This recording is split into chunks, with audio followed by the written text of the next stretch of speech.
예, 피플 인사이드 시간입니다. 오늘 인물들을 중심으로 정치권 이슈도 들여다보도록 하죠. 오늘 머니투데이의 백지수 정치부 기자 함께합니다. 어서 오십시오.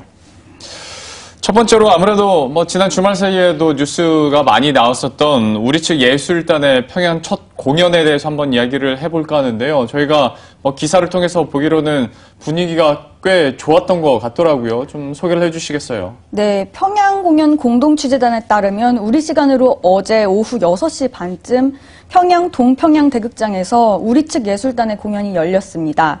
평양이 서울보다 30분 늦은 시차가 나서 현지에서는 오후 6시쯤 공연이 시작됐다고 합니다. 예. 네, 공연은 2시간 10분 정도 이어졌고요. 이미 알려진 대로 공연 제목은 남북 화해 분위기를 상징하는 봄이 온다였습니다. 예. 네, 우리 측에서는 가수 11팀이 무대에 섰고요.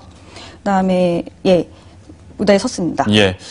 사실 공연 전까지도 김정은 위원장이 직접 올까? 얼굴을 비칠까라는 게 또 공통적인 관심사였는데 결국은 굉장히 박수도 많이 치고 기립박수도 했다라는 소식도 들려오고 있었잖아요. 좀 실제로 어땠습니까? 네, 김 위원장이 깜짝 방문을 했는데요. 예. 이제 부인 리설주를 데리고 공연장에 직접 나타났습니다. 공연 예정 시간보다는 10분 정도 늦게 도착해서 공연이 시작한 시간보다 늦게 입장을 했는데요. 예. 서울 시간으로는 오후 6시 50분쯤에 입장을 했다고 합니다.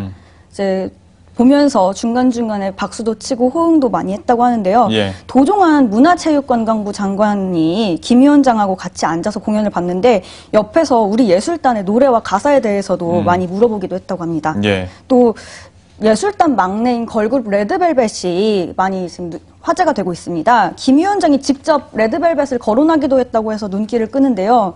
김 위원장이 공연 후에 따로 우리 측 예술진을 만난 자리에서 내가 레드벨벳을 보러 올지 관심들이 많았다 이렇게 말을 했다고 전해집니다. 우리 정부 고위 관계자에 따르면 원래 김 위원장은 어제가 아니라 내일 평양 류경 정주영 체육관에서 열리는 북한 예술단과의 합동 공연을 관람하려고 했다고 합니다. 예. 그런데 이날 다른 일정이 있다고 어제자 공연을 미리 와서 봤던 거라고 이거를 김 위원장이 우리 측 관계자들한테 직접 설명을 했다고 하고요. 이것도 이례적이네요. 네, 그렇죠. 그 다음에 김 위원장이 이제 문재인 대통령께서 합동 공연을 보셨는데 예. 자기도 단독 공연이라도 보는 것이 인지상정 아니겠느냐 이런 말도 했다고 전해집니다. 예. 일정을 조정해서 이렇게 된 거지만 어쨌거나 김 위원장도 레드벨벳을 보러 온 거네요. 네, 그렇죠. 예. 네. 근데 이제 북한에서도 또 좀 의미심장한 말을 김 위원장이 했어요. 봄날은 온다라는 거를 또 인용을 하면서 가을에 또 한번 하자라는 식의 얘기를 했지 않습니까? 네, 그렇죠. 관객들도 그렇지만 일단 김정은 위원장이 먼저 우리 예술단을 다시 초청하고 다시 이런 공연을 함께 했으면 좋겠다고 그런 의사를 밝혔습니다. 예. 이제 우리 측 출연자들과 만난 자리에서 김 위원장은 남측이 봄이 온다라는 공연을 했으니 가을에는 결실을 갖고 가을이 왔다라는 공연을 서울에서 하자면서 문화예술 공연을 자주 해야 한다고 말했다고 합니다. 우리 정부의 고위급 인사들에게도 공연 후에 이런 자리가 얼마나 좋은지 문재인 대통령에게 전해주세요 이렇게 말을 했다고도 합니다. 예. 이제 합동 공연도 앞두고 있는데요. 여기에서도 이런 좋은 분위기 계속 이어갔으면 하는 바람이고요. 이번에는 이제 국내 국회 얘기를 해보도록 하겠습니다. 오늘부터 이제 4월 임시국회가 열리지 않습니까? 네, 그렇습니다. 국회는 오늘부터 4월 임시국회를 엽니다. 오후 2시에 이제 본회의가 열리는데요. 예. 지방선거가 이제 2달 조금 넘게 남았죠. 그렇죠. 예, 사실상 그 전에 열리는 마지막 임시국회가 될 전망입니다. 이렇게 되면 20대 국회 전반기가 4월 임시국회로 끝날 수도 있게 되는 겁니다. 이번 국회부터는 좀 특징이 있는데요. 원내대표 간에 협상을 하지 않습니까? 이제 원내 협상이 4개 교섭단체 체제로 이루어집니다. 네. 원래 민주평화당과 정의당이 비교섭단체잖아요. 그렇죠. 예, 근데 정의당과 민주평화당이 손을 잡고 오늘 공식적으로 국회에 등록을 하고 새 원내 공동교섭단체를 출범을 했습니다. 예. 이름은 평화와 정의의 의원 모임, 줄여서 평화와 정의라고 하는데요. 네. 예, 오늘 오전에 국회에서 정세균 국회의장과 각 당의 원내대표들의 정례 회동이 열렸습니다. 여기에도 이제 노회찬 정의당 원내대표가 평화와 정의의 원내대표로서 참석했습니다. 원래 장병환 평화당 원내대표도 평화정의의 공동 원내대표 자격을 갖기로 했는데요. 이제 국회 교섭단체 원내대표로 등록하는 것은 한 명만 등록을 할 수 있어서 우선 노 원내대표가 국회에 이름을 올렸습니다. 나중에 장병환 원내대표하고 뭐 정의당과 민주평화당이 이제 번갈아 가면서 예. 그 국회에 등록을 할 거라고 합니다. 예.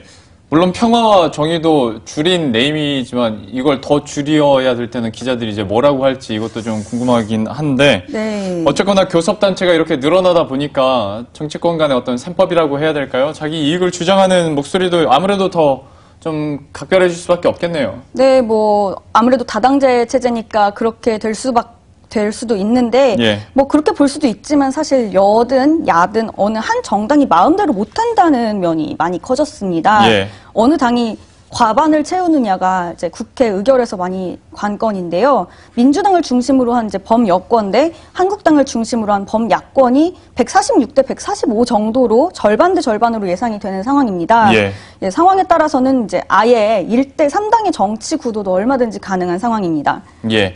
현재 개헌이나 추경 같은 경우 핫한 이슈들이 좀 많이 있는데요. 과연 여기서 또 어떤 줄다리기가 정치권에서 싸움이 일어날지도 한번 지켜보도록 하겠고요. 이번에는 바로 안철수 위원장에 대해서 한번 이야기를 해볼까 합니다. 서울시장에 이제 도전하기로 공식적으로 얘기를 했는데 현재 이 상황도 한번 체크를 해주시죠. 아, 네, 그렇습니다. 바른미래당이 어제 안철수 위원장이 오는 4일 오전 10시 반에 공식적으로 서울시장 출마 선언식을 갖는다고 예고했습니다. 아직 장소 같은 거는 미정이라고 해요. 근데 예. 대신에 이제 서울 시민들을 두루두루 만날 수 있는 정치적이지 않은 곳 이렇게 단서를 내걸었습니다. 예.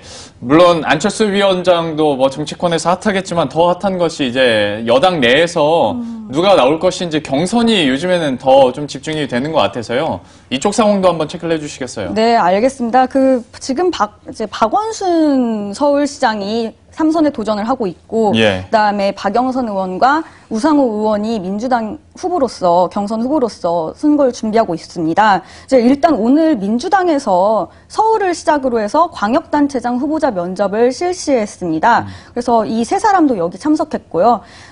지금 박 시장 같은 경우에는 이제 본인은 뭐 대세론을 이제 주장을 하면서 예. 별다른 이렇게 흔들림 없이 가고 있지만 이제 다른 당내 경쟁 후보들이 많이 공세를 강하게 하고 있습니다. 예. 일례로 이제 우상호 의원 같은 경우에 박 시장에게 아예 서울시장에 나올 것이면 대통령 불출마 선언까지 하고 나오라 이런 예. 말도 했습니다. 뭐 그다음에 이제 박영선 의원하고 우상호 의원 같은 경우에는 아무래도 이제 후발주자다 보니까 이색 공약들로서 이제 주목도를 좀 높이려고 많이 하고 있는데요. 네. 우상호 의원 같은 경우에 어제 교통 공약을 발표했는데 방탄소년단 버스를 만들겠다고 했어요. 그래서 눈길을 왜요? 많이 끌었고. 한류 때문에? 네, 그래서 이제 뭐 남산 앞에 시티 투어라든지 이런 예. 곳에 좀 이제 중국인이나 베트남 이런 관광객들한테 아예 설문조사를 해서 네. 한류 스타가 누가 제일 인기가 있는지 이런 좀 것들을 조사해서 인기 있는 한류 스타 버스들을 만들겠다고 합니다. 네. 그다음에 또 지금까지 이거 말고도 도심의 공공 임대주택 공약, 뭐 보육 공약, 공공 와이파이, 마일리지 공약 이런 이색 공약들을 많이 발표해서 눈길을 끌었고요. 예. 박영선 의원 같은 경우에는 계속 서울을 걷다라는 주제를 중심으로 해서 관련 공약들을 내세우고 있습니다. 예. 또 이 밖에도 1조 청년 창업 펀드, 수소차 도입 등도 제시를 했고 또 서울시장 선거에서 미세먼지도 빠질 수 없는 공약입니다. 예. 두 사람 모두 박원순 시장의 미세먼지 공약을 전면에서 비판하고 있다는 점이 특징입니다. 알겠습니다. 이렇게 해서 경선 후보들의 쟁쟁한 쟁탈전도 한번 계속 지켜보는 이슈가 될 것 같습니다. 지금까지 머니투데이 정치부의 백지수 기자와 함께했습니다. 오늘 말씀 고맙습니다. 네, 그럼 저희도 여기서 인사드리도록 하겠습니다. 식사 맛있게 하시고요. 저희들은 내일 이 시간에 다시 찾아뵙도록 하겠습니다. 시청해주신 여러분 고맙습니다.